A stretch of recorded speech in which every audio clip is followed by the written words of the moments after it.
are back with a brand new episode, ladies and gentlemen. Yes, we are back with a brand new episode of Lando Project. I am your host, Landoheimer. That's how we rocking today. We got the Landoheimer, and I got my Barbie with me. I got my Barbie with me for sure. And hold on, just getting ready. Just getting ready. There he is. That's my Barbie.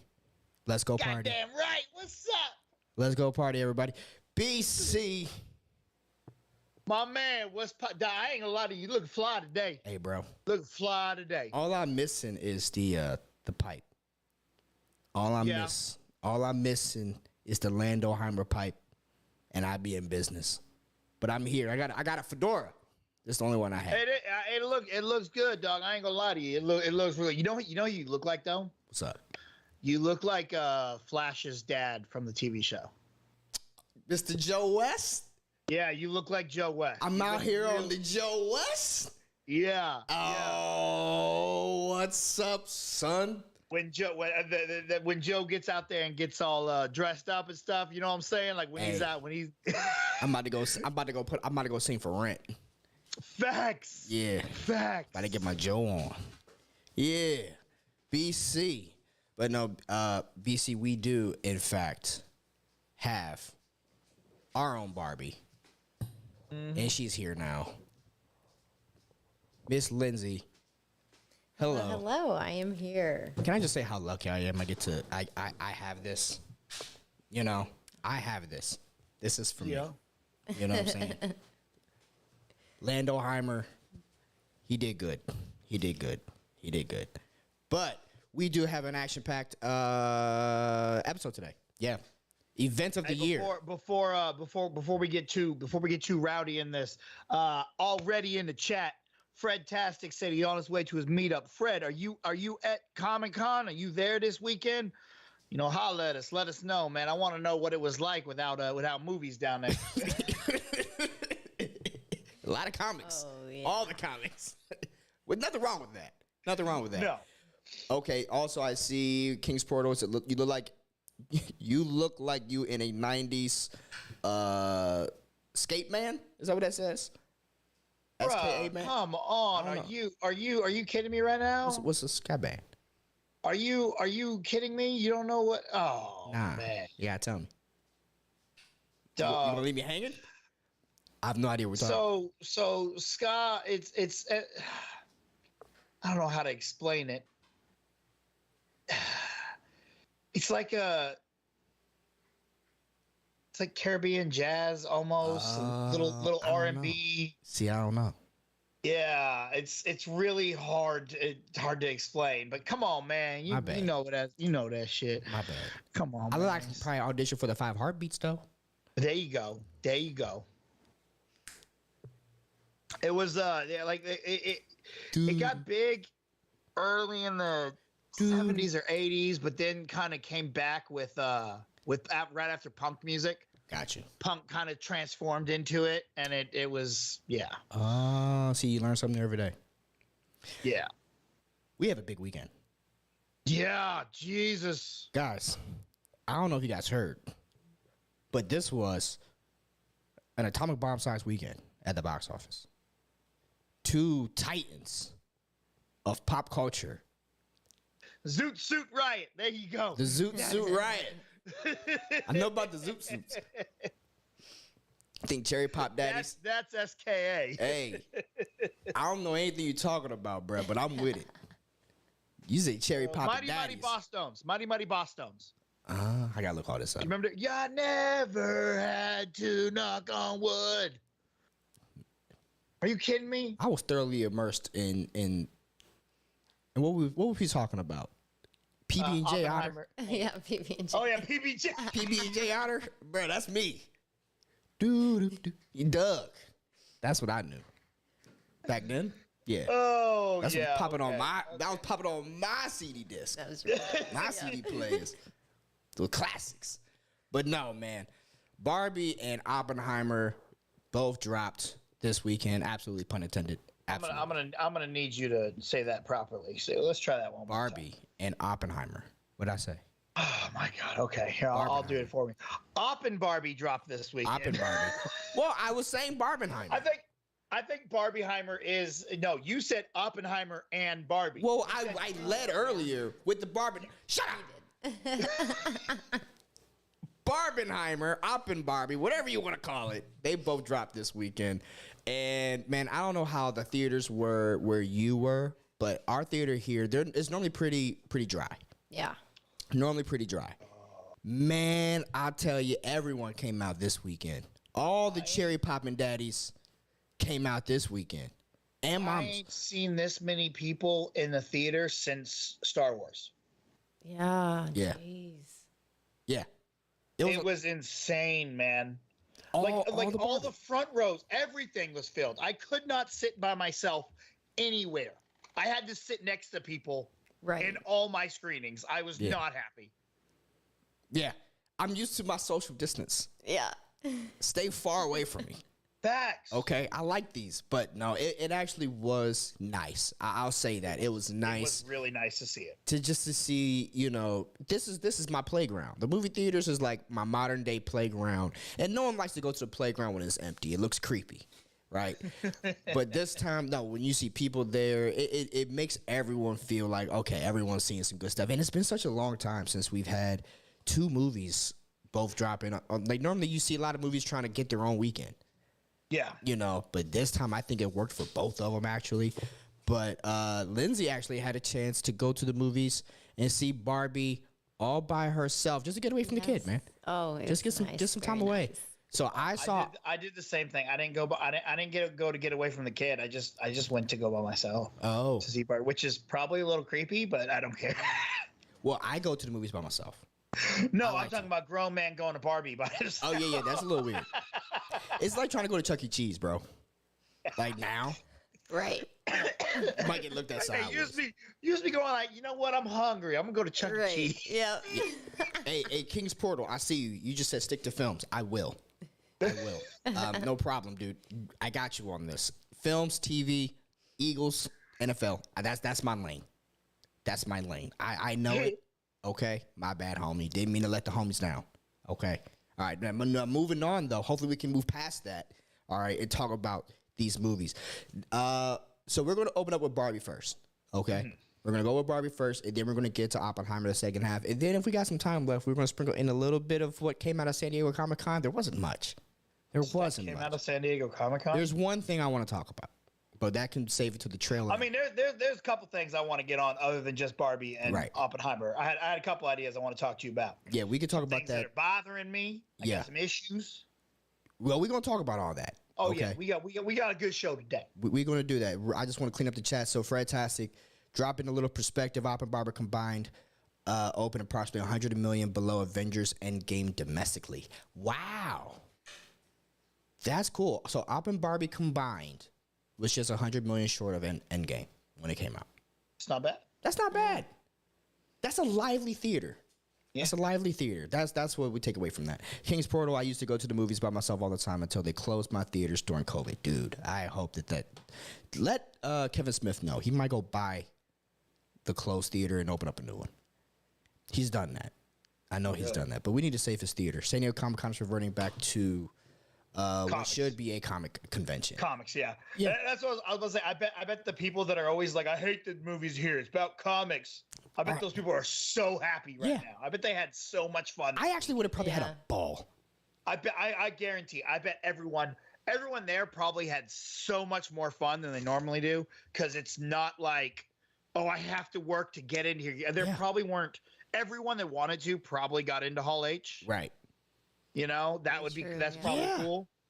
Yeah, they probably moved a lot of stuff to Hall H, like a lot of stuff that normally wouldn't get that kind of a stage. The biggest thing that I think was there, I think the ruler of Hall H this year was Spider-Man 2, the PlayStation. Yeah. I got to find a way how to pre-order my the console? PS5.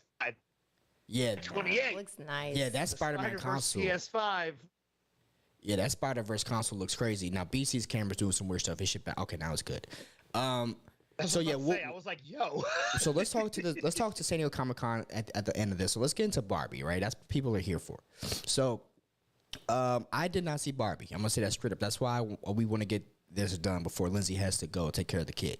So Lindsey saw Barbie. So this is gonna be a conversation really between BC and Lindsey here. I do plan on seeing it. Right. Good. We don't need you anyway. Yeah. Okay, you can throw me out this time. So, without further ado, let's get to these two people. Alrighty. Well, I'll start with a little bit. I'm glad I didn't go see this with you because you would have just Poo-pooed all over it. Yeah, it's definitely not a movie for you, and that's okay. Yeah.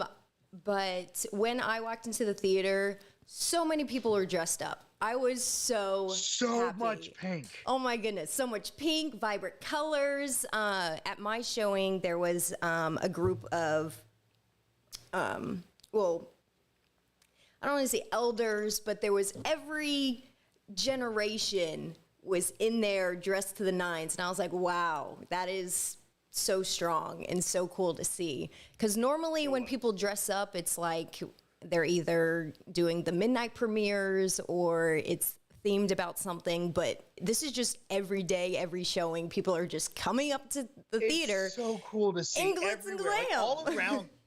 all around the theaters too. Like I'd be going to restaurants around the theaters, and there's just people in pink everywhere. Right. Because you know they're going to Barbie, and it made me so happy to see all these people so excited. Yeah, it was very nice to see. All right, well, let's jump right into this. So it starts out. You got notes. I do. Look at you. I can't. You official. I can't think off of the fly. But so it opens up, and it's the teaser trailer where Greta Gerwig's parody of the opening of A Space Odyssey with her take on the dawn of Barbie.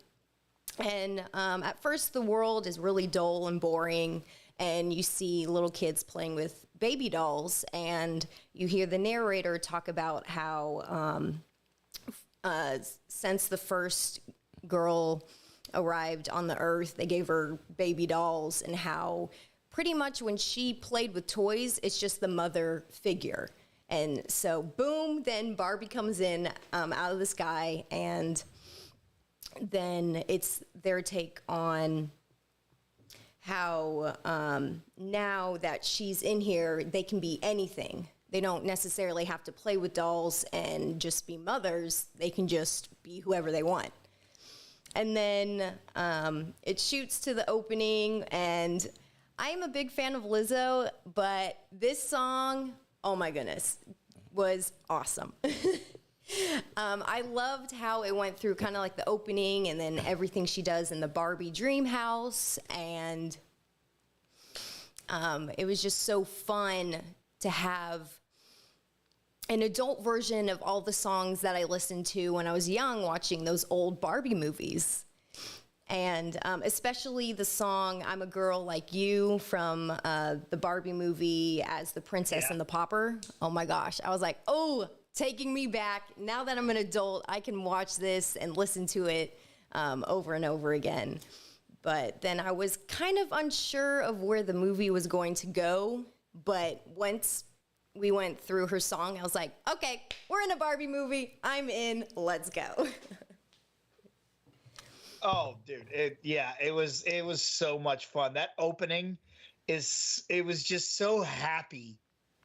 And I loved everything about it. The music had me cracking up. Yeah. When because I hadn't listened to any of the songs yet. Yeah, me too. And it's Lizzo doing Pink, right? Mm-hmm. Yeah, dude. When she starts spelling out Pink, goes, "Okay, cool." Yep. I loved it so much. Yeah. Oh, it's just happy and fun and exciting. And I know like there's gonna be so many pissed off white men. Oh yes. Yeah. And I just don't care because it's just so fun. Right. I don't care. And it's funny because this is when you think of a Barbie movie, that is what you think of. And so Yes, it exactly. was What spot on would for you every expect? single thing. Yeah. It's like it's Barbie in a Barbie world, so this is obviously how the tone in the whole movie is going to go because that is Barbie. This is Barbie's movie. Exactly. And dude, I loved Helen Mirren as the narrator. Yeah. Oh, she was so good. The Kens cracked me up. I didn't.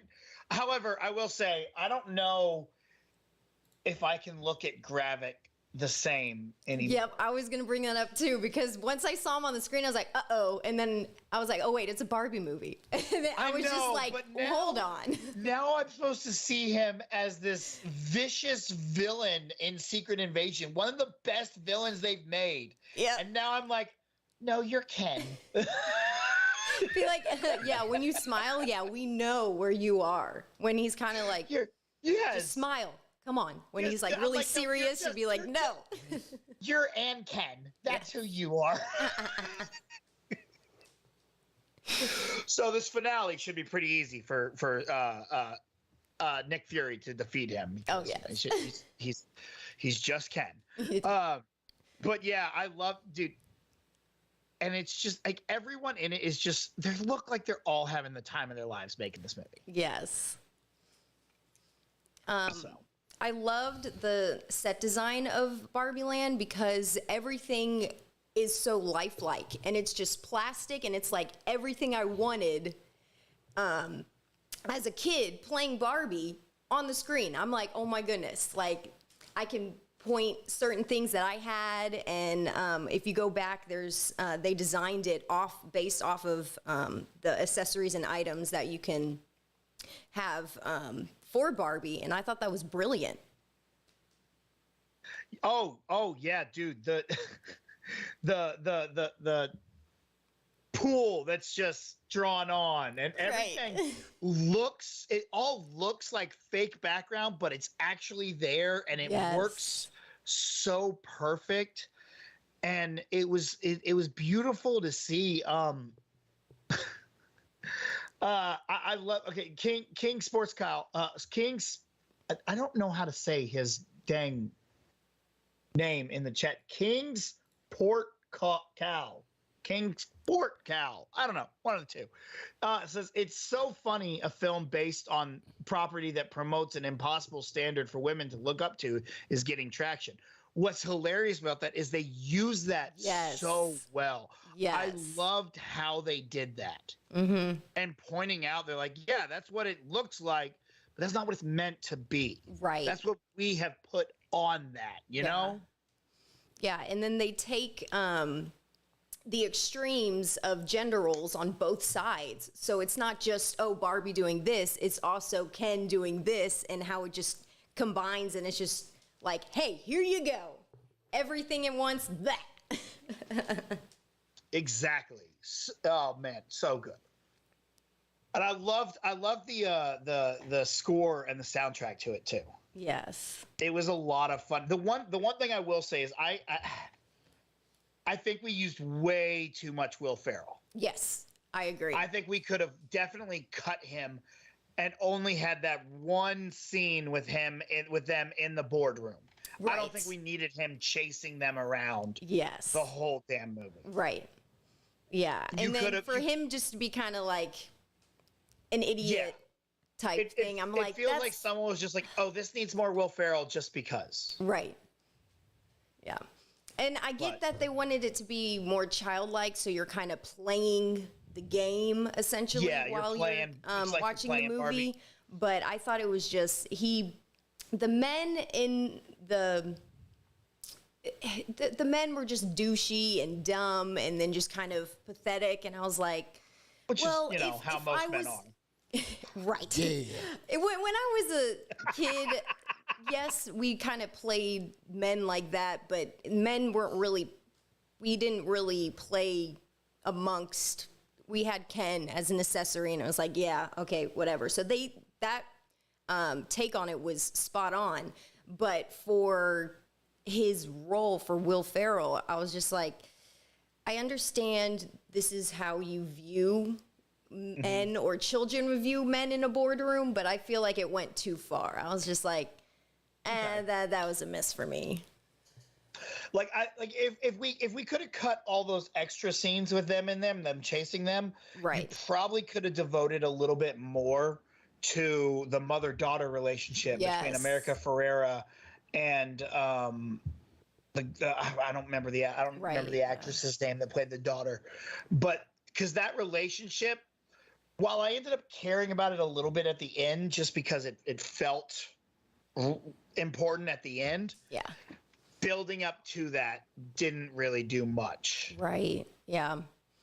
So, but other than that, dude, everything about it was so much fun. And again, there's going to be a lot of people that don't like this movie, and I don't really care because it's just a fun film. Right. And I thought I put out a quote saying, I put out a thread. I don't know what we do on threads. Like, on Twitter we tweet. Right. What do you do on threads? I don't know. Oh, yeah. So whatever I did, I put it on threads. Uh-huh. And I was like, yo, Oppenheimer and Barbie are two perfect movies for their respective audiences. Mm-hmm. All right. Now, if you're not part of the audience, you're not going to like it, and that's okay. But it's again, I'm a crossover audience here. I fit perfectly in Oppenheimer and Barbie, and I loved them both. And I think they are both fun, just good movies, man. And Barbie's just a fun time. Yeah. So. All right, what else you got on it? Well, I really liked how all the Barbies were just so encouraging and inviting. Because normally when people think about feminism and girl power, it's a whole bunch of stuff. It could be drama, it could be not, but I felt that this was more like you can do this. Time of year. Yeah, I felt like it was more like you can do this rather than girl power, yes, women. It was more like you can do anything. And which is kind of what I always got from it. And I'm a dude. But that's what I always felt Barbie was about. Barbie's about, yo, go do whatever you want to do. Yeah. Loved that. Yeah. So I loved all the different Easter eggs and stuff in there as well. All the throwback, because like just about everything in there was an actual Barbie. Right. Yeah. That at least had been put out at some point, or some got discontinued, and they do bring up all those things, which I'm like, I had to look it up afterwards. The one with the boobs that grow. Oh yeah, I was like, what? I was like, what? That was an actual Barbie? What? Yep, it came out and it was discontinued. You have my attention. There's a growing up Barbie where the boobs grow. It's like you move her arm down and then her boobs grow. I got things to look up, guys. Yep. Sugar Daddy Ken. Oh my gosh, that was so cute. I was like, oh, yep. Gotta put it in there. I lost my Alan. Oh my gosh, yes. Alan's Alan. So damn good. I'm Alan. Okay. Perfect use of Alan, which also apparently was a real Barbie. Yep. Who apparently in Barbie world actually married Minge. Yes. Who is the pregnant Barbie. Yes. Which is so perfect. Yes. Absolutely perfect. Let's see. So yeah, I did find the article here. Yeah, it says Barbenheimer tops 235 million. Warner Brothers Barbie brought in 155 during its first 3 days, and Oppenheimer brought in 80, which I think is higher for both movies, what they were predicting. That's good. I think that's good for both of them. That's fantastic. I mean, I kind of, after seeing the screenings in Texas of Oppenheimer, I kind of thought it would break 100 million. Yeah. But not to cut you guys' conversation off, this is really good. We start thinking about next week's projections, right? Mm-hmm. Normally, whenever you have movies like this, they kind of come out to a 60% drop, right? I think because of both of these movies in there, what do you guys think? Do you think that we're going to see significantly less drops in numbers because now people are going to kind of, these two movies are pushing each other in a way? I don't think it's going to be a significant drop. There will be a drop because the Oppen Barbie people went out and saw both this week. Right. Mm-hmm. All right. But there are people that saw Oppenheimer this weekend might go see Barbie next weekend, and vice versa. Yeah. You know? So I still think the second weekend will be pretty decent. Yeah, I agree. Because I want to go see Oppenheimer. So. And it's also different because, you know, you got to look at Barbie can make 155 million because it's around the 2-hour mark, right? So there's a lot more screenings of it. Oppenheimer is a good 3 hours. Right. You know, like that's a strong. That does come into play. Film. Yeah. So that's less time, less screenings that are being shown. Right. I mean, so overall, it looks like Barbie was pretty solid for the people that went and they were the right audience for it. There's going to be a divide, of course, at the box. Like I said, I know this movie was not for me. That's why I didn't go see it opening weekend. Like I said, I still have plans on seeing it, but the audience that uses the word woke is going to hate this movie. Oh damn! Oh damn, players. Well, they are going to hate this with a passion. Right. And I don't really care because if you use the word woke, I don't respect you anyway because that word has been destroyed now. I mean, I've been saying that. Yeah. I've been saying that shit. That woke is a black word. Another one of those words that white people stole from black people and ruined. Yeah. I've been saying that for at this point feels like decades. But I mean, you know, it's one of those things where you really can't use woke to describe a movie like this when it's based around facts. Right. A girl's doll. Like, you know, and if you want to pull to that point, it's you're not even having a conversation with someone that you want to have a conversation with. You know, you're not going to change their mind. So who really cares anymore? At this point, is the movie good? Is the movie entertaining? Is it fun? Did you have a good time? That's really should be what you're discussing. Yeah. That's it. I mean, there is a point to be saying, like, sometimes the movie and their identity, if it's solely based around those kinds of things, then that's one thing. But if there's a structure and a story to it, then who gives a shit?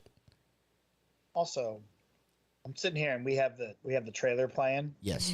I'm just staring at it. My bad. My God, Margot Robbie is got to be the most perfect human being on the planet. Every single outfit, I'm like, oh, she is the third because my son is 1 and my wife is 2. Oh, look at you being a good suck up. Well, I mean, she's number 3. We all know way, this. so yeah. So, but yeah, it's so good. What do you guys give it? What's your rating for Barbie? Fucking dope. That's the rating. Fucking dope. Yeah. You know, I don't know how to give it on a scale or nothing. Right. I don't think I've ever really understood how to score things on a scale other than when I used to have a mathematical equation and I had a spreadsheet that I would type in numbers and it would give me what my score was. Right. Now I'm just like, yo, that movie's dope. Yeah, man. I mean, see it in theaters? I hate theaters. So, I mean, yeah, go to theaters if you want to. If I could have watched this at home, I would have. If I could have watched Oppenheimer at home, I would have. See, that's where we're going to disagree. We'll talk about it. Yeah. We'll talk about it. But okay, so let's kind of clean this up. King's Portal. Lindsey, hold on. While he picks out the good chats, is there anything left in your notes? Well, I would give it probably like a 3. Just because there's certain things that I was like, out of 5? Missed. Yeah, out of 5.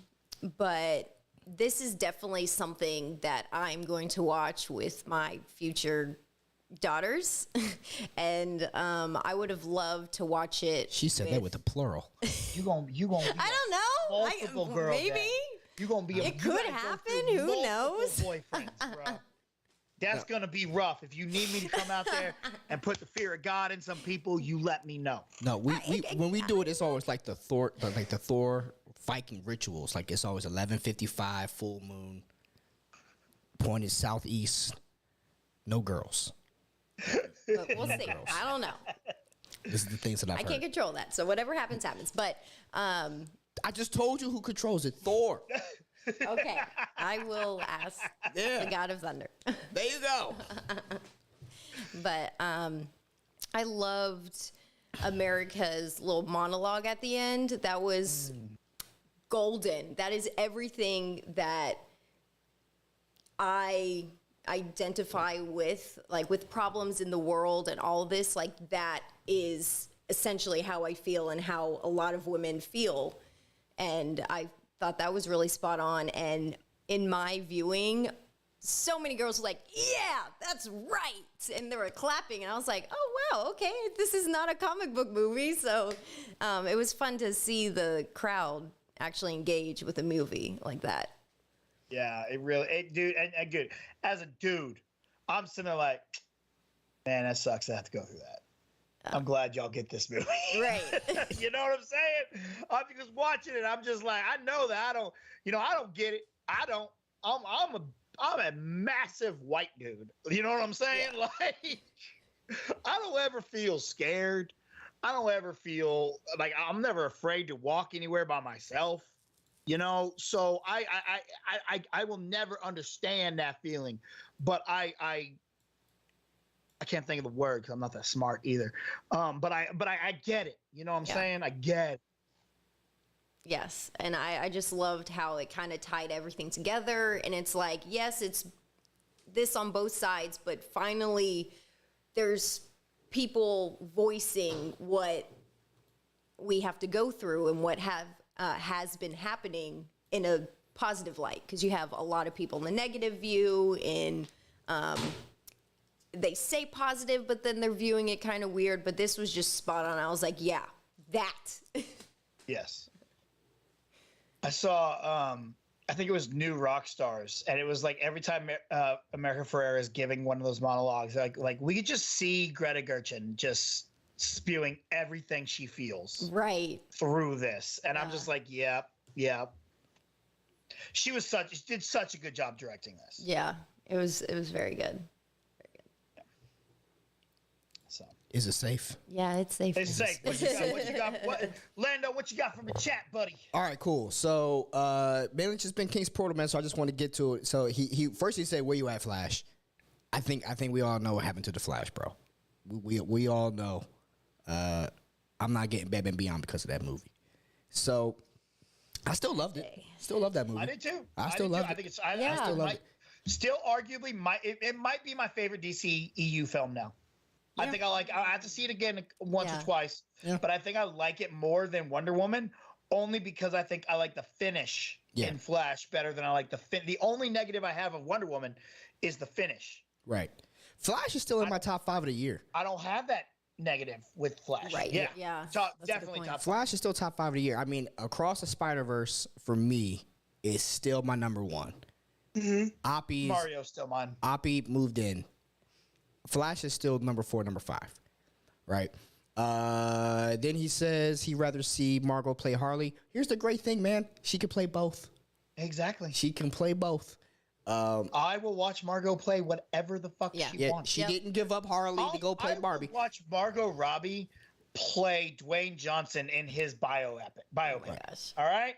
And I would totally buy it. I'd be like, I don't care, whatever. Yeah, Margot Robbie. She looks exactly. She's the Rock. Like I said, I'd rather see her play Harley, but I'm glad at the same time there is something to be said that I know that I've had so many movies come out that have appeased me, right? That have been for, and my relationship with my wife had been for me, right? Transformers for me, G.I. Joe for me, all the DC, all the Marvel.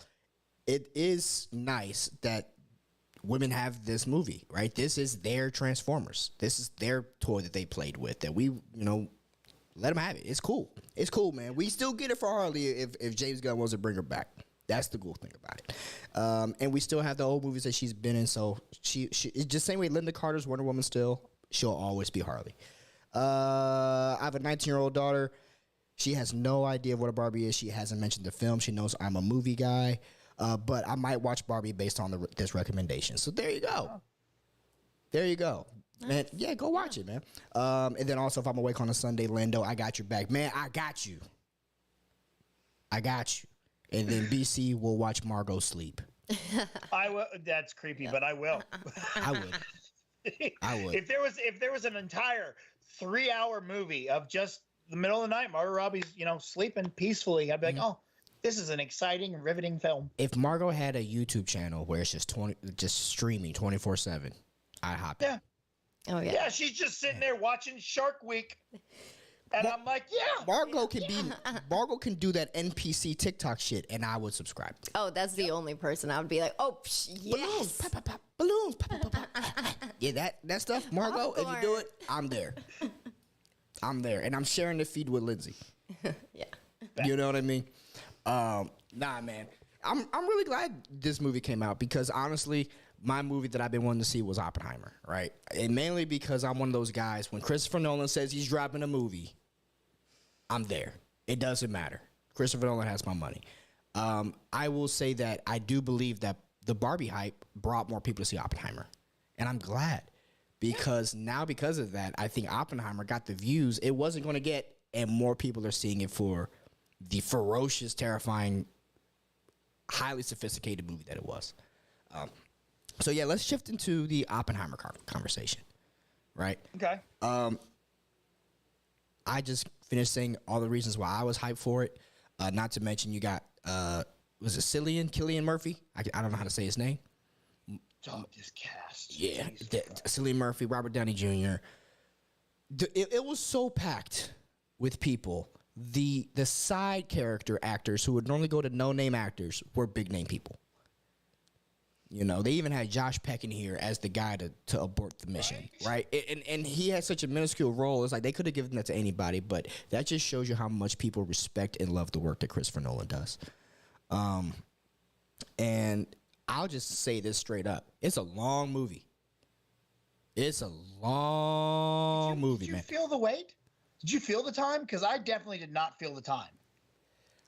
Near the end. Near the end, I felt it. And yeah, after the bomb. After the bomb. Yeah. After the bomb. And I'm trying to do it in a way that's not spoilery because there's really not a lot of spoilers here. Yeah, there's not much you can spoil. There's really not much you can spoil. I'm not worried about that. You know they're going to drop a bomb. Is it a spoiler to say that? Okay. They don't necessarily. Okay, we're going to kind of go to a spoiler thing. They never show the bomb dropping in Japan, right? They just show the one Trinity test, and that's pretty much all we see because everything is through Oppenheimer's lens. Christopher Nolan has made many movies that I have really, really loved, and I know that we have the Dark Knight trilogy, but in my opinion, my favorite Christopher Nolan movie is The Prestige. Right, The Prestige is my favorite Christopher Nolan movie. That to me is pure twist-turning cinematography, acting. To me, that to me was Nolan at his finest. After watching this one, I now understand Tenet. I now understand Dunkirk. I now understand Interstellar more.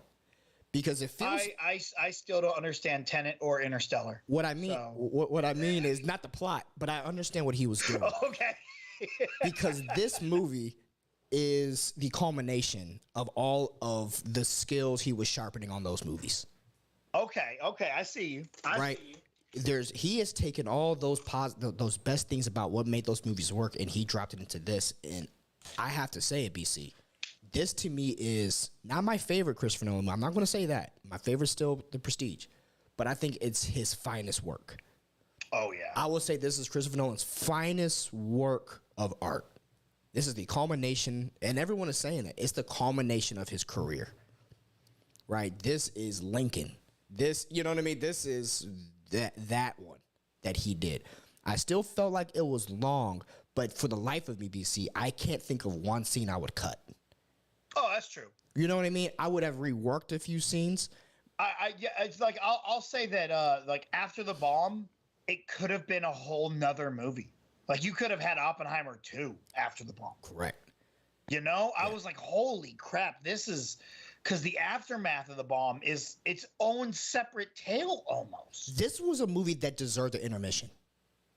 Yeah. This was a movie that after the bomb, because the bomb was perfectly placed. I don't know if it's an hour and a half or an hour 45, but you could have done an intermission right after the bomb drop. and then came in for that next, because the one thing I wasn't expecting, and this one does have one, is a Christopher Nolan twist. I wasn't expecting it.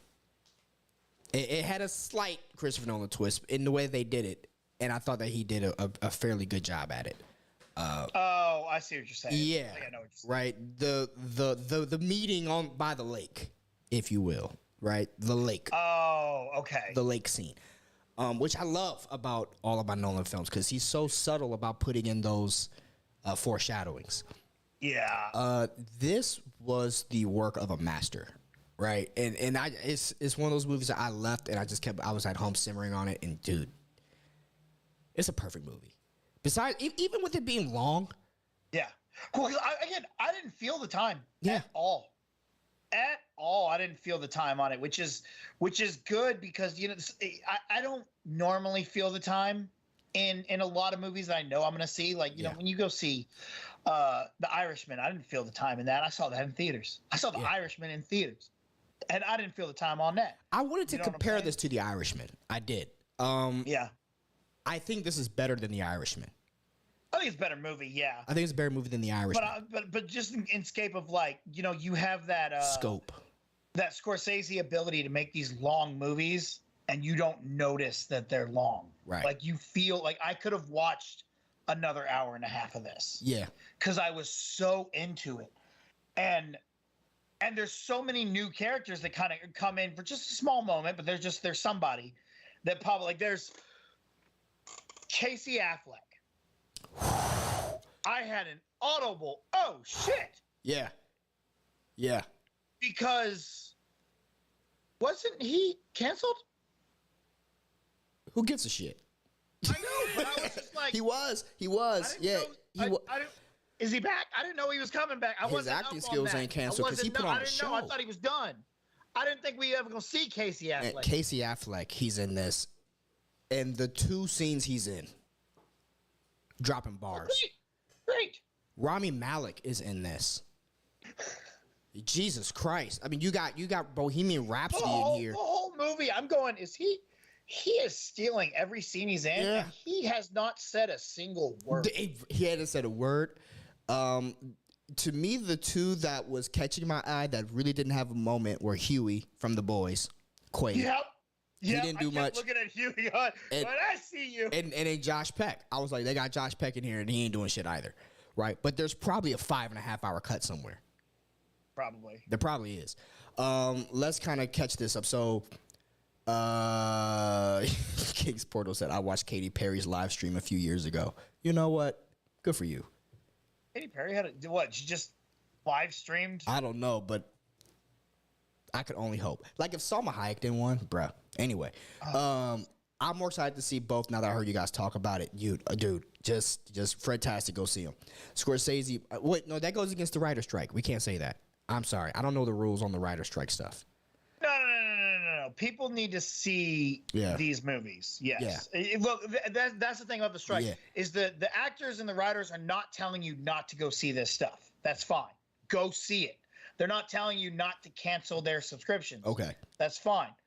And I want to make it perfectly clear. We stand with the writers. I've made a lot of jokes about going and doing a reality TV show now that the strike's on. I'm like, now's my time. Those are all just jokes. I'm not actually going to go. You know what I'm saying? Or are they? I am all about this strike. The actors need to get paid. Yeah, they do. All right. And I have a lot of people that are arguing with me, and they're going, no, I'm not worried about these billion. I'm like, we're not worried about Matthew McConaughey making his money. Yeah. He's fine. We're worried about the smaller actors, the background actors, right? The people that are trying to make it and get to that level. That's who we're fun. So you still need the 95%. You know, a lot of the actors that you see on TV. Yes, those guys. You know, one of the girls from Orange is the New Black put out something about what her residuals were. It is crazy sad. Yeah. It is crazy sad. Pay them what they deserve. Scorsese, Michael Mann, Nolan, Ridley Scott, Oliver Stone are some of the directors that I will watch no matter what. That's the list. Speaking of Ridley Scott, did you see the trailer for Napoleon? Not to break us off, but bring that back because we're gonna talk about that for sure. Favorite film, Memento. It changed my life and view of film. I would agree with you that Memento changed my entire idea about how a movie could be made. Yeah, I've never seen Memento. Dude, it's Christopher Nolan's second movie, but his first main movie. The first what was the first one he did? It was a movie that he did with his wife called The Following. And it was a smaller budget one, but that's kind of his Sundance film kind of a thing. Not saying Sundance, but but the first one is Memento. That's the one that has Captain from Bad Boys and every dude. Go treat yourself. He plays with time for the first time in that one. It's about a guy that has amnesia, and the movie kind of plays backwards. Oh, where you start, it starts with a murder, but you don't know how you got there, and the movie shows you how this guy with amnesia figures out how to trace himself back. It's a really good movie. Fantastic. Nolan's Memento was one of the most clever movies I've seen in the past 40 years. I agree. With a short story written by his brother, I read his short story in my film class. Memento Mori was a short story that Jonathan Nolan made, which then Christopher Nolan then turned into an actual film. When I made a lady friend watch Goodfellas, she was like, "It's over already?" Yeah. That's how Goodfellas is another one. No matter how long it is, it doesn't feel like that. Yeah. And that's how this movie Oppenheimer is going to feel like to me. It's weird to say I put it into that Goodfellas, Godfather kind of a vibe. But I'll put it on. You can go do shit. And whatever scene you decide to come back and sit down at, it's going to be a great scene. It's from front to back. It's fantastic. She streamed for a weekend, BC. What did you see it in? RPX. Because I saw 70 millimeter. You saw 70 mil. Yeah. I saw RPX. Okay. I saw RPX. Can I talk about the sound? Can we talk about the sound? Yeah, that's what I was about to say. I was like, all the sound mixing works. Okay. If you guys haven't seen this movie, you guys have heard about this nuke that they're going to drop, right? A few things. It's not CGI. There's zero CGI in this movie. Zero. None. But they do recreate the Trinity test. I highly doubt there is zero CGI. See, every movie they touch up little things. There's very it's not Marvel, but I don't think there's no green screen CGI. No, there's no green screen. Right. But there is still CGI. They still touch up. They said for that nuke explosion, what you saw on screen, none of it's edited. Like they said it's not CGI enhanced. It's natural. Yeah. But you said in the movie. I bet there's CGI somewhere in this movie. Well, unless you're calling Chrissy Nolan a liar, I'm not. So, so you heard about this scene and the audio mixing. That's why you go to a movie theater. Go to the movie theater. This audio mixing is going to win them an Oscar. The sound design, I don't know which one that is. They're going to win an Oscar for that. Have to. You have to. If we talked about the Batmobile in the Batman and the roar that thing made and how well that was done, this is top tier. Yeah, and throughout the movie, they reverberate that same audio mixing. BC, what were some of the things that you really loved about this movie? I was, the entire thing is it just sucks you in. Yeah. And that's what I like about it is there was no moment that I was ever like, oh, I wonder what time it is, or I wonder this or that or the other thing. And despite the fact that I'm in a theater with a bunch of people that I don't like, I don't like being around a lot of people. I was able to get that tunnel vision in this and completely ignore the things that are bothering me about being in being in a theater with people sitting everywhere, and I was able to just be sucked into this movie because it is so riveting, and you just hanging on every single word that everyone is saying. Yeah, it's so well written. It's tight. Mm-hmm. This movie trusts that you're smart because they'll introduce people, and if you didn't catch it, bye. And it moves. This movie has as even though I said it's long, the pacing of it was well done. There were a few times that I'm like, ah, shit, which white dude is this one? Yeah, no, for there's sure. a couple that aren't actual stars; they're just regular. They're people that I don't really know. Yeah, actors that I don't know, and I'm just like, shit, which one was that? You're gonna need a second viewing. You're gonna need a second one to just. It's Game of Thrones in how they drop a name and then they keep it moving, kind of. But Christopher Nolan has mastered the visual mise-en-scene, the visual elements that he puts in front of you, and that's what's so fascinating about it. It's kind of just like watching Jordan play. Yeah. The things that he's going to do with the camera and the way that he's going to set up a structure and the way that you're going to be looking at us at what's on screen, and he'll distort things. There's a scene in here where he after the success of the nuke, he has to give a speech to a group of people that are there. And he has to buy his own hype. Yep. And they're clapping and they're cheering and they're stomping. And did you hear it, BC? They cut the audio and you can hear someone screaming. The agony. That's the terrifying nature of this movie, man. It was so specific. It's so specific, but he has mastered, even though you're looking at this whole room, you just hear this so audible scream. Dude, it's a film fan's film. Yeah, it's a really film fan's film.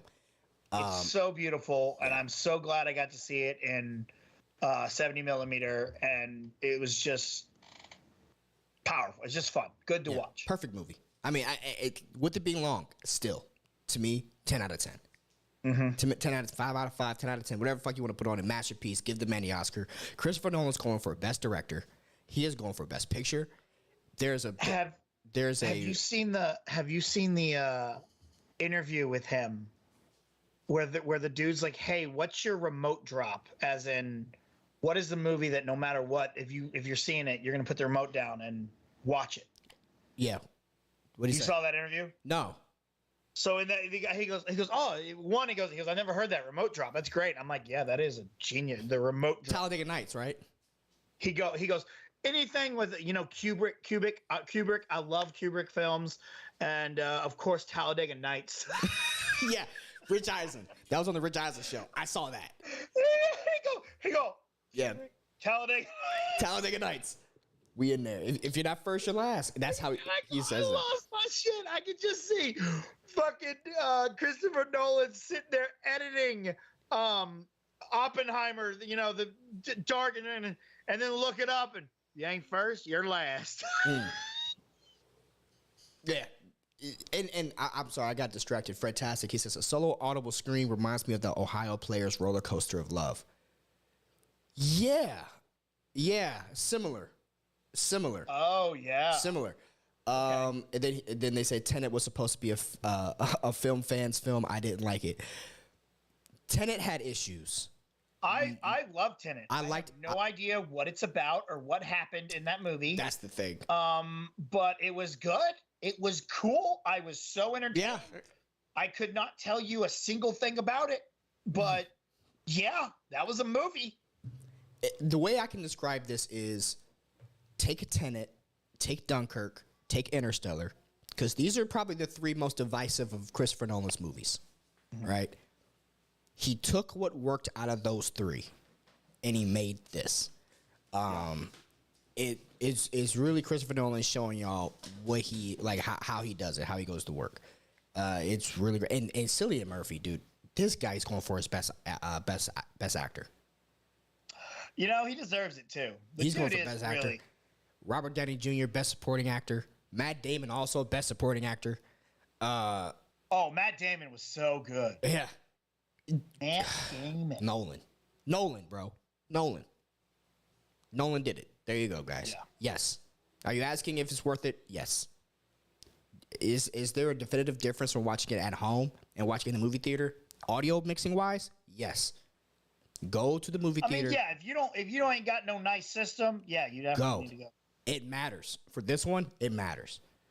Because when they drop that damn nuke, I put my guard down. Bro, I'll put my guard down. I was like, okay, I guess that was it. Because I was let down at first. And then my God. Boom. Boom. Yeah. What else did I want to talk about? The score reminded me of a lot of The Dark Knight. Yeah. With the score. Very good score. Yeah, man. Across the board, at top if you want to see actors act, this is the movie. If you want to see directors direct, this is the movie. I have no other words. I have nothing else to say on this. Oh yeah. I could gush all over this damn thing. I want to see. And again, like I said, this is perfect for both these movies. This weekend was a perfect for their respective audiences. Yeah. Yeah. I did not leave depressed. A lot of people were saying they left depressed. I didn't leave depressed. Everything felt heavy. It felt heavy. And I was like, oh, wow. I felt depressed when I left the Joker. Yeah. When I left the Joker, I felt depressed. This wasn't that. This was, wow. The burden. The burden. Yeah. Right? That was more that I felt from this one. But top notch. Top notch from top to down. 10 out of 10, 5 out of 5. Go see it in theaters. Go see it in IMAX. If you could see 70 mm, go see a 70 mm. I wish I could. I don't have an actual IMAX around here. Oh, really? Yeah, we don't. There's only like 18. So the one I went to was not 70 millimeter IMAX. It was just 70 millimeter. Oh, it's just 70 millimeter. Okay, got it. Yeah, so I might go back and find a IMAX screening and watch that too. Yeah. Let's clean up the chat real quick. Endgame. Well, let's scroll up a little bit more. Fantastic. I'm supporting the strike for all the people affected by the studios, movie math, and still waiting to get paid. Yeah. Yep. Yeah. Yep. Pay them. Them and the writers. Pay all of them. And I think UPS is going on strike soon. Not. I know this ain't the same, but I heard UPS. Yo, that's gonna fuck a lot of shit up. Yeah, bro. So wow. Make sure you guys get your FedEx packages in order. Endgame was a 3.5 hour movie that only felt 2. This is a 3 hour movie that feels 3 hours, in my opinion. I didn't feel the wait.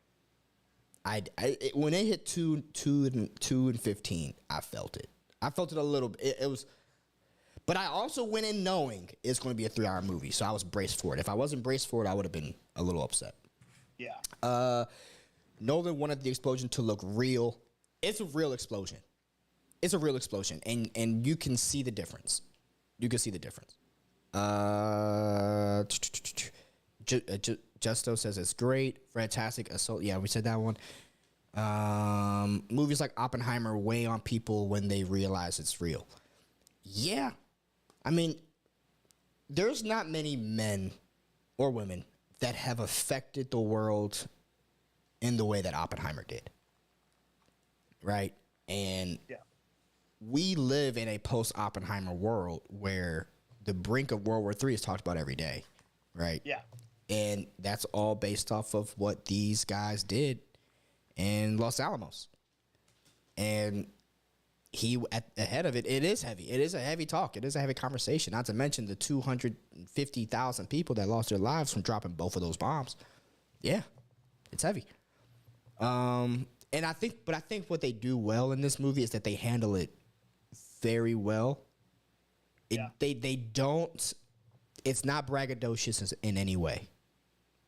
They don't brag about it. You know what I mean? They know.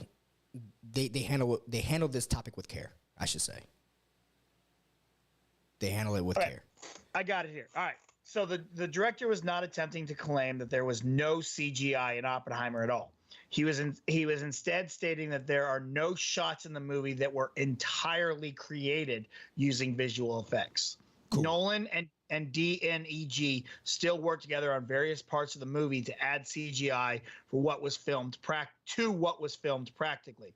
This was all done intentionally by Nolan as part of the plan from early on during the movie's conception. The filmmaker has long had a preference for doing everything in his movies in real instead of having CGI. So there's no effects. There is. But again, they still touch things up. Touching up is one thing, and that's what I wanted. I just wanted to make sure that the visual effects artists because there are a lot of people saying there's no CGI, but there is a company that Nolan works with regularly, right? That still helped out and touched up things. But yes, he did actually make that explosion and film it.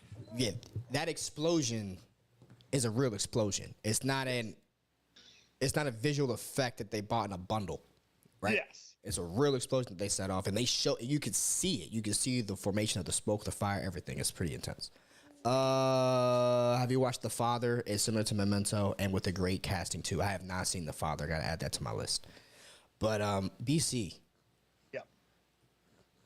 This weekend will forever be Barbenheimer. Forever. Yeah.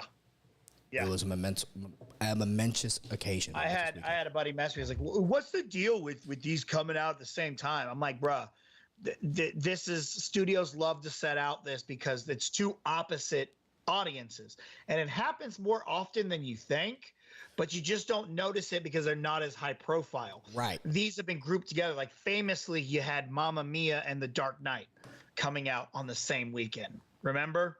I don't remember because Dark Knight won. Yeah, Dark Knight slaughtered Mamma Mia. But it was a regular ongoing joke. It's like people were like, "What are you seeing, Mamma Mia or The Dark Knight?" It's like, "Well, I'm seeing The Dark Knight." Seeing The Dark Knight, bro. You know what this is. You know? Did you see the interview with Robert Downey Jr. and Nolan?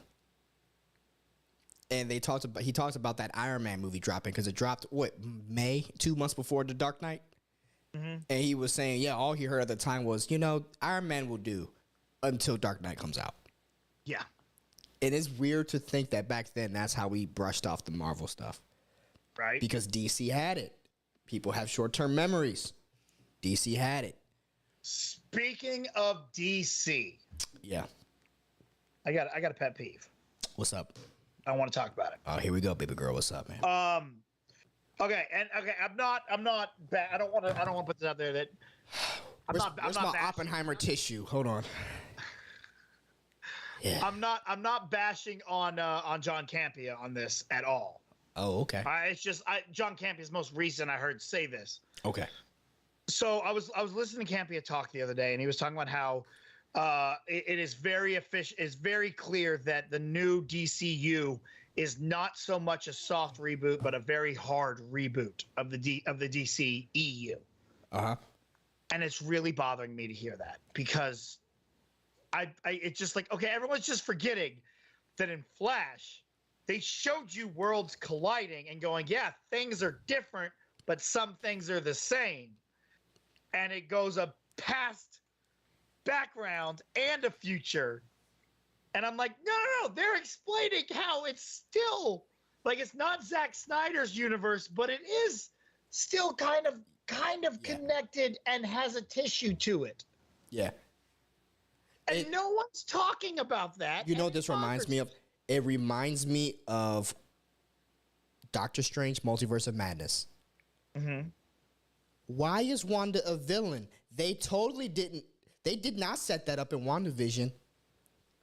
If you watch the last fucking scene of WandaVision, have you watched it? It explains it. It's there. It's there. Just watch it. It sets up the fucking movie. It's the same damn thing. It drives me nuts, man. I was screaming at and again, it's not. I don't. Well, these are the Snyderverse fans, man. And I say this, and it's the Snyderverse fans. Is Lindsey still here? Lindsey, yes. Lindsey's back. Put Lindsey on screen. I'm Midge now. Lindsey. Midge Barbie. The Snyderverse joke in Barbie. Oh yeah. Was that? I almost spit out root beer everywhere. Yeah. Cracking up at that. Yeah. No, I mean, but Snyderverse fans, they're the worst. There's a Snyderverse joke in Barbie. Yeah. I need to see this. Yeah, you do. Oh my god. Yeah, that was the I'll thing. make it a button. Immediately when they said it, I was like, dang, I wish you were here. And then everything else, I was like, fucking button. but that one, I was like, There's no fan base that I despise more than the Snyderverse fan base. Yeah. None. God, you're gonna get me on a fucking rant.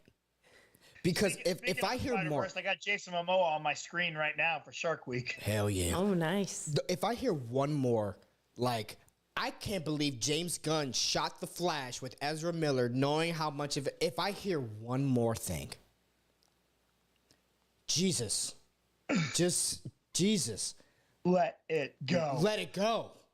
Let it go. Maybe Blue Beetle's gonna bomb. Sure. Maybe Aquaman 2 is gonna bomb. Sure. But you gotta let them fucking fix it. You ain't told you honestly, the plan. I would drop Flash, or I would drop Aquaman on Max. I would too. At this point, I would probably drop Blue Beetle on Max too. No, I would still release Blue Beetle. They're talking about a $15 million weekend. Yeah, that's gonna suck. I mean, I feel so bad. But the one thing I will say is I love that at least James Gunn has said Blue Beetle is one of our characters going forward. That means at least I think he has faith in Zolo. Guys, my thing is, we're smarter than this. We as a community are smarter than the way that we're trying to be programmed into being. These characters will carry over. Some of the plot lines of stories won't. It's not that damn difficult because when you watch James Bond and you see M change, I mean, the same M in 3 different fucking James Bonds, you don't complain about it. You just deal with it. You're smart. You're smarter than this. You as an audience member are smarter than this. You can watch something new and adapt to it. We have 15 fucking Batman right now, and you know how to separate it. Relax. It drives me nuts. Yeah. It drives me nuts. There's 18 Superman right now. Still 1 Wolverine. But there's 18 Superman right now, and you know the difference? You know it? Don't you? Don't you? If you wanted to take 5 seconds to Google this shit, you'll know it. It's driving me nuts. Especially when y'all should have been this fucking vocal in 2012 when Man of Steel first fucking came out. You should have been this vocal. Mm-hmm. They cut Henry Cavill because his movies did not make no money. Get over it. I'm sorry. Sorry, little Lando. Sorry, buddy. Didn't want to see you. Didn't want me to show this to you so early. But anyway. But anyway. He says True with Bond, also War Machine. Yeah. Yes. Speaking of War Machine. Hold on. While we're still on DC, San Diego Comic-Con announcement. Crisis on Infinite Earth animated movie. Okay. I'm excited for this. That's it. For you, I'm sorry. I'm so pissed off about my rant. Did you like Injustice? I did. Very much so. Really? Yeah, I love Injustice. That's a fantastic storyline. Injustice. What, the game or the comic series? The movie. Oh, the movie? It was good. Yeah. It was fine. It's not better than the game or the comic. No. And the Doom on Gotham, the new one out right now on Max. Have you watched it yet? It's not good. It's not good. See, it's not good. But I still will watch a Crisis on Infinite Earth animated movie. I will. Yeah, that could be entertaining. You know, they'll probably do it right. That was the only thing at San Diego. They're also making a Watchmen animated movie. Oh, that's cool. Yeah, they're doing that. I saw on San Diego Comic-Con they released the official first DLC content for Mortal Kombat. Saw that. Yeah. Omni-Man, Homelander, yeah. Peacemaker. Yeah. That's a good little trio. That was good. I was kind of disappointed in the trial. I was like, oh, let's see some shit. I'm like, Yeah, we're not going to show anything. It's just them standing there. Damn it. Black Noir got released in Call of Duty. That happened. Yo, I've been using Black Noir. Yeah, That's Black Noir's on Call of Duty. I wanted to use Starlight, but she's very noticeable. You can't hide with her. Oh no. Yeah, I saw some footage. She super stands out. Yeah, white and gold in the desert. Black Noir is perfect though. Black Noir is fantastic. Black Noir is perfect. War Machine. So yeah, Secret Invasion. Let's go ahead and talk about Secret Invasion. We're up to our last episode, right? Last episode. Okay, I'll kick this baby off. Fury call. Oh, who did Fury call? Who'd he call? Who'd he call? Because when I watched that, I thought he was calling Gravik to be like, all right, dude, let's finish this. No, but I will tell you this. Now going through, I'm like, oh, wait a minute. People are like, no, he called. He's Maria Hill group together. Oh, who did he call? Some people say Maria Hill. I don't think that's Maria the Hill's case. dead. I think she's I don't know because they do keep showing her. Special appearance by Kobe Smulders. Because I got something that booty call. This King's Portal. Hey, booty call. bruh, King, I'm with you. Because that's exactly what I told Lindsey when he did that walk off. When he called, it was like, it's time. And then the music started walking. I was like, Lindsey, that's exactly how I walk into the bedroom to lay it down. It's time. Cue the music. Is that true, Lindsey? Is that exactly how he does it? No comment. Walk in, cape flapping. Because I got popping. Yeah. I got who I want it to be. Quake. Yeah, Quake. I want so bad for it to be Quake. I want Quake too, man. I will lose my shit. What if it's Philly Coulson? That would be very interesting. And very left field. Martin Freeman? What if it's... It could be Freeman. Freeman's a definite possibility. Could be Freeman. I don't know. Who else does... Well, because here's the thing. They brought in the dude from Black Widow. Yeah. As a cameo. Anyone from the Black Widow universe? David Harbour? I don't think it'd be David Harbour. It could be Yelena. But she's with Hydra. Hydra girl, right? Valentina. Theoretically. It could be...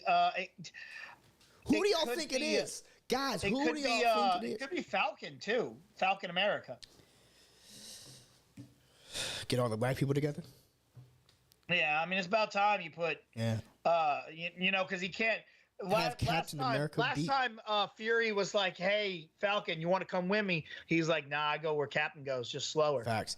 I mean, the last time Falcon saw War Machine was when he got nominated for an Emmy. Mm-hmm. Falcon Winter Soldier for that 2 seconds. Yo, I swear to God, someone better be nominated for an Emmy in this show. Yeah.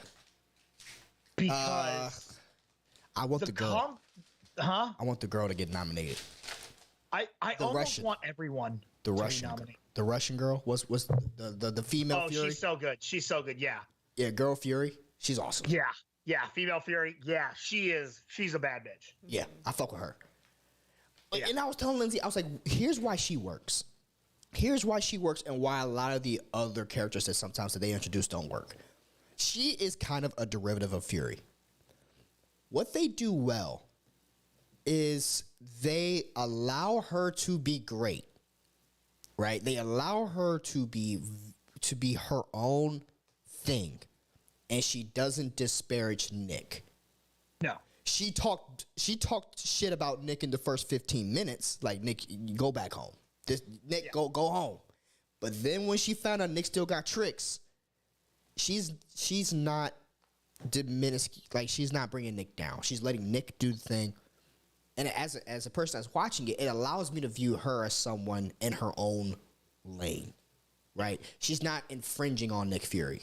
She's doing her own shit out in Russia, and they both have respect. Is she a character from the comics? Do we know, or is she someone we made up for this? I think she's made up, dude.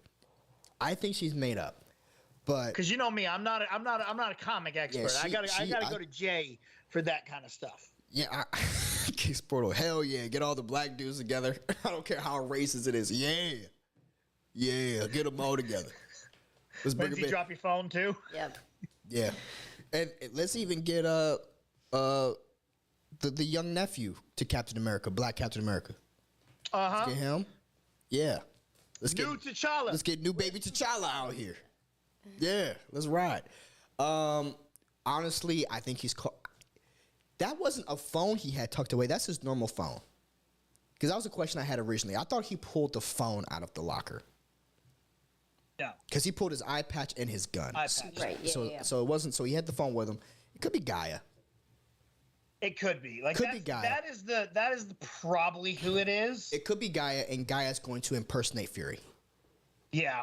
And I think that Gaia impersonating Fury is who fights Gravik. Yeah. Because she went into the scroll machine, right? I'm sorry, you can't call him Gravik anymore. He's just Ken. Yeah, I'm sorry, and Ken. So Gaia, as Nick Fury, will go onto the Russian base, which is the shot from the trailer, right? Mm-hmm. Fight Gravik as Fury, and then transform, and then you're going to see Fury as a Super Skrull, but it's going to be Gaia. Gotcha.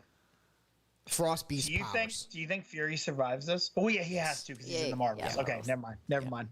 I was thinking they might kill him, but Yeah. But that's what I think happens. bro, what And- if all that is a ploy and that's not actually Fury in Marvels and the trailers are all just like Here's my other. fake trailers? I got another idea. that? Rhodey bombs the Russians. Yeah, Scrody. Scrody, you mean? Scrody bombs the Skrull base. And turns on it. Okay. And she Do be you think and Scrody we be find out where Rhodey is in this, or do you think this is also a setup to Armored Wars? I think this is set up by Armor Wars. And I think that Scrody ends up becoming the leader of the Skrulls once they bomb the Russian base. Yeah. And Scrody ends up becoming the general, not Gravik. Because then if you look at the AI artwork, there's a chessboard and it turns from the king to the queen. And I think we're going to go from a king general to the queen general. And I think that's going to be Scrody because Scrody is also a female Skrull. Scroll. Boom. Oh, that's good. That's good. Oh my God, that's good. Dang. That is. Oh, Yeah. damn. My man. Checkmate. Watch none of this shit happen. Right. But that's Oppenheimer at his best. But that's what I think. That's what I think it is.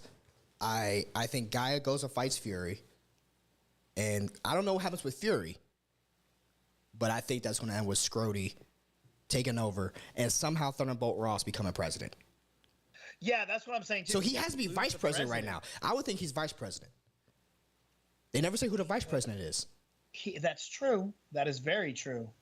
They've never said didn't who the even think vice about president is. Lando trying to play 3D chess. Did we not all learn our lesson with WandaVision, Mephisto? Listen, bro, I'm here. I'm still trying to figure it out. That's who it is. That's who Scrody really is. He's actually Mephisto.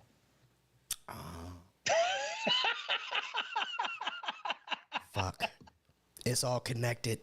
It all goes back to What if Scrody dies and then the scroll turns into Thunderbolt?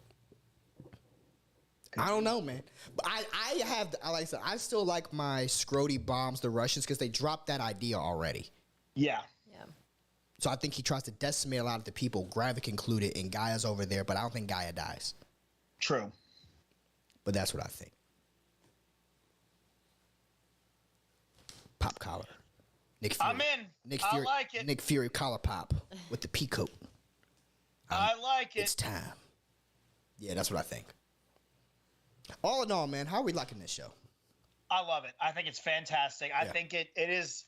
I'll have to rewatch it again, but I will say it might be one of my favorite shows they've done. Yeah. And I love the lack of superheroing. So do Yes. I. It's a breath it's of fresh air, man. it is a good spy thriller with a Marvel paint job. I love it. Yeah. I'm with you on this. Now, I will say episode 5 I had issues with. I'm starting to see the issues that you're seeing. I'm starting to see the issues that you're having. I felt it with episode 5 for sure. But I still, overwhelmingly, I'm enjoying it. I'm nitpicking whenever I say I didn't like the things. I can watch the episode, I can enjoy it, turn it off, and I'm excited for next week. Which is My really all issues I are want. definitely nippy. Like I still dislike. I thought episode 4 was definitely felt very. Let's just put people into place. None of the and show that a lot of this didn't really matter. Now we're in place. Well, But episode 5 picked up, and I really enjoyed it. And I think episode 6 is going to be good too. I did like the scene with Priscilla. I did like the scene with Yes. Priscilla and Gaia. Yeah. Yes. That was so powerful. Where she kind of lets her know, like, I was able to build a family. Yeah. You know, that shit matters. I like their screen time together. Now I can't take Gravik seriously no more. I was gonna say I liked his fight scene when he was the Skrull and they tried to mutiny him. Hey man, rest in peace to the black dude everybody thought was Nick Fury's son for about 3 weeks. Right? Like Yeah. that was one of the things. I was like, see, he was just so pointless. Yeah, he was super pointless. Mike Deacon. Lando watching his draft spot in the WTS Fantasy League drop after this crazy weekend at the box office. You're right. So, BC, what they're talking about, I'm in the Watch the Show Fantasy League with Chance Oh, yeah? and Mike Deacon and POD, all these guys. and they did your draft pick is based off of a movie and their box office success. So they did this early in the year. I was auto-selected for Indiana Jones. Ooh. Yeah. So right now, I'm probably sliding down to number 8 on the draft order. Whereas Miss Bethany Deacon, the lovely Bethany Deacon, where we went to their wedding, she had Barbie. So Dang. she's going to probably get that slide to that number 2, maybe. Whoever had Mario Brothers, I still think is winning, right? Yeah. I still think Mario Brothers is winning. But yes, Mike, which I'm okay with being number 8 because I'm not too late on the turn on the snake draft. Yeah. Right? So I can still get the good number 8 and the number 13 pick. Right? 8 and 12, 8 and 13, I think. Not too bad. I don't want to be 4 or 5. I would hate to be 4 or 5. Yeah. So I hate being in the middle on a snake draft. Right. That is never good. Yeah. Being in the middle. 2000s metal. Definitely 2000s metal. King Sport Cal. 2000s metal. I don't know this. We talking metal? So you said POD. So he goes PLD. Sorry. Yeah, POD. He goes payable on death or 2000s metal band. Okay, I'm sorry. So Mario wasn't a summer movie, so it wasn't included. I was saying PLD, like the guy that used to work for Christian and all them. Oh, POD did Rey Mysterio's theme song. Oh. Booyaka, booyaka, 619. Booyaka, booyaka, Rey Mysterio. I haven't heard the Rey Mysterio joke in a minute, bro. Yo, real talk. His son, Dom, is the best heel.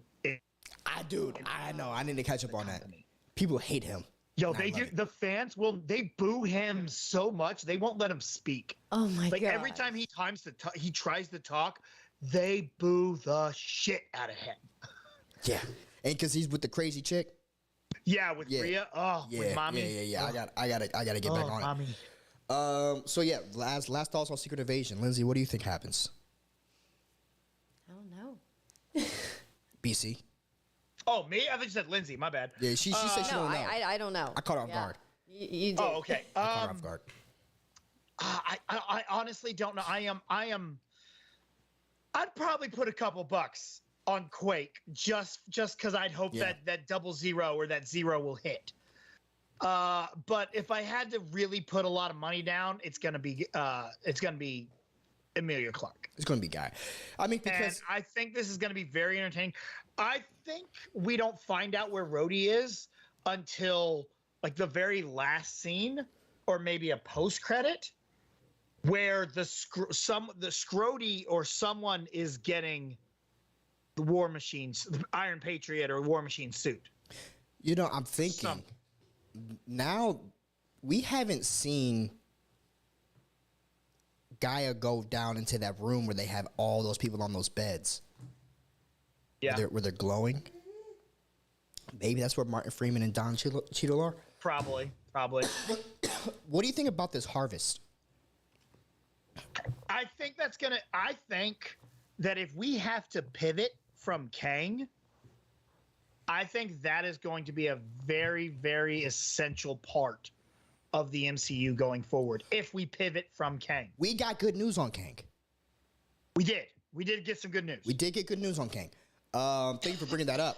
So one of the things that they have been doing with all the releases about the Kang character, and particularly Jonathan Majors portraying Kang, is they've been very selectively not mentioning Jonathan Majors or his character in a lot of the promotional material. Now, after every release, there's always this Marvel Assembled thing that comes out. And the Ant-Man one was pushed. They did finally drop the Ant-Man and Quantumania Assembled thing. And they actually include a lot of positive remarks about Jonathan Majors in his work. A lot of it. Yeah. They really, really highlight Jonathan Majors, and they say like he's going to continue to play. They don't say he's going to continue to play Kang, but they're talking about how Kang is here. He's going to be in the Marvel universe, and Jonathan Majors is going to be playing him. So they still kind of allude to it. So that does sound a lot better for the will they, won't they, if you will, of the Kang Jonathan Majors situation. And also, recently, I think that she was arrested. I do think that they actually did finally arrest her. She was They finally arrested her, I think, a day or two ago. They actually got her. We got her, folks. We got her. Well, I mean, we still got to go through the trial. I think court is on August 12th. Yeah. I think. Yeah, we'll be covering that. So, I am hoping, but definitely have some positive news coming, or at least looking a little more positive for Jonathan Majors, which makes me happy. Yeah. So that's always good news. Secret Invasion season finale this week. We're looking forward to it. Going to be tracking the Barbenheimer weekend drop off next week, of course. And we'll probably talk a little bit more about San Diego Comic-Con if there's anything else that comes out today, maybe. But the Spider-Man 2 stuff dropped. That's the only thing that really was worth mentioning. We got a new Spider-Man 2 trailer. That game, I'm going to buy it. I'm sure you guys will. Yeah. It looks good. The trailer looks incredible. I am buying a PlayStation 5 just for that game. Like, that's the reason I'm getting a PlayStation 5. Yeah, man. It's gonna be fire. It's gonna be fire. So yeah, any last things before we head out of here? No, I think that's about it, man. I don't really have anything else. Guys, remember to hit that like button. It helps us with the algorithm if you guys can. Subscribe and share if you guys aren't already. King's Portal, Mike Deacon, Fred Tastic, the normal homies, man. Appreciate you guys joining us for this episode for sure. This has been the Lando Project. Got little Lando over there. Lindsey, see here. He wanted to give a little, get his update on next episode. Yeah. What's the update, boss? What's going to happen? Yeah. It's going to leave us speechless? Wow. Facts. Speechless. Obviously. Speechless. Okay. That's the best review he can get. BC, where people can find you, big dog. You can find me on all the social medias at The Grind Calls, TikTok, Twitter, Instagram, and the threads. Holla at me. Good stuff. Where can people find you, Lindsey? They can find me at the Lindsey Payne on Instagram and TikTok, but I also want to mention that Larry predicted who the villain was in the Spider-Man game from, like, the start. So... This is correct. Who, Craven? Nah, Venom. Yeah, Venom. Venom. Did you watch the trailer? You don't get credit for that. They showed you at the end of the last game. I didn't say nothing. No. When he played the game, it's literally, we played all the games from the first game. He's like, I think they're gonna do this, and I was like, no. Yeah, it's like a lot of people were surprised. That Harry is Venom. Oh, you're saying Harry becomes Venom. Yes. Harry becomes Venom in the game. And that's what you predicted. That's what I predicted. Okay. Yes. I didn't even know Harry became Venom. See? There you go. I figured they just weren't showing us. Give me my credit. They gave it. No. So at the end of the Spider-Man game and also the end of Spider-Man Miles Morales, you see Osborn walk into a lab and Harry is in the tube tank and he has the symbiote crawling all over him. And I'm like, oh, I guess Harry's going to be fucking Venom. And then I guess now when they released the trailers a few months ago, people were like, I wonder who's going to be Venom. I'm like, I thought we knew. I thought it was like common knowledge. I still thought eventually we were just going to see Eddie Brock. I didn't realize Harry was going to play that. Now the producers of the game said it's not going to be Osborn. It's not going to be Brock. So yeah, Harry's the guy, and they showed it in the trailer. Now, look at the trailer. I like it. You know what? I was probably because I watched the trailer, but I was also so in joy with Spider-Man and Venom that I wasn't really paying attention. Yeah, he looks good, man. The game looks good. I was a little confused at first when it's showing him. I was like, who the fuck is this other kid? And then when he introduces Harry to Miles, I was like, oh, okay, it's Harry. Bro, why did they give Miles a Tyler Perry wig? I didn't notice that. Bruh, they gave Miles these dreads, bruh. Like, it's not going to fit on the mask, man. Like, it's just... You know what I'm saying? Like, bruh. Anyway, I'm looking forward to the game. Looking forward to the game. Guys, I really appreciate you guys. Oh, wait. Mild Manner Comic Nerd. I heard they changed that. It could be false. Harry was Venom and Spectacular Spider-Man character as well. It's Harry. It's Harry. Look at the trailer. That was the cartoon, but for the game. Yeah, for the game. Gotcha. So, yeah. Shout outs. We out here, man. Guys, we'll see you guys next week. We'll see you guys next week. I did want to let you guys know, we had talked about doing this daily thing. Lil Larry's schedule is messing all that off. Okay, so until we can find a new way to kind of get this daily thing figured out, that's still on hold tentatively. But we tried to do it. Little man changed our schedule 4 times. We just gave up on it. Yeah. So we're still working on a new way to figure this out. Yeah. Okay. Because we still want to do it, but it's sometimes he goes down early, sometimes it's late, and then sometimes he goes down and gets back up, and we're just like. Because we're trying to make it live. But if you guys would be cool with us doing recorded stuff and dropping recorded stuff, then we'll do that too. And maybe if you guys want to see that, we have time to do recorded. It's just the live stream, the times aren't working out. So we're still working out how to do that. We didn't forget we tried. Little man had different plans. Trying. Yeah, little man got different plans for us at the moment. But this has been the Lando Project. Thank you guys for joining us on this Sunday. We'll see you guys again next Sunday with more movie news and TV news and stuff. You guys know what it is. Finger guns. Yeah, buddy. We out.